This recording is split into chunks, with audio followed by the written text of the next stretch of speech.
আসসালামু আলাইকুম দর্শক, স্বাগতম গ্রাম বাংলা অবস্থান নতুন একটা ভিডিওতে। আশা করি আপনারা সবাই ভালোই আছেন। তো এই যে দেখতেছেন আমার বড় ভাই দাওয়া চলতেছে, একদিক দিয়ে ধান শুকানো চলতেছে, আরেক দিক দিয়ে আবার বন শুকানো চলতেছে। তো ধানের থেকে এটা আবার একটু গুরুত্ব লেগে, খুবই গুরুত্বপূর্ণ একটা জিনিস এই যে খড়গুলা গরুর জন্য।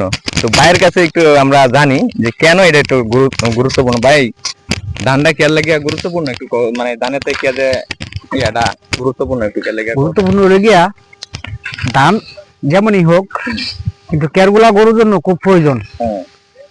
কেরগুলা যদি না হয় গরু বাঁচানো যেত না।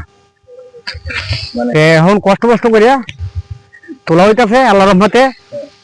যাই হোক, টাকা চিন্তা করে তো লাভ নাই, তুলতে তো হইবই, ফসল তুলতে হইব। এখন কষ্ট করে তোলা হইতাছে আল্লাহ রহমতে।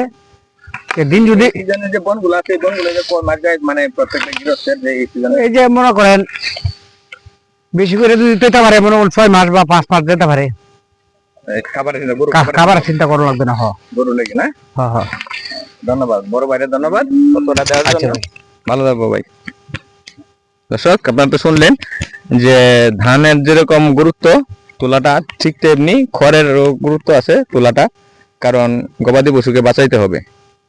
তো ভালো থাকবেন সবাই, আল্লাহ হাফেজ।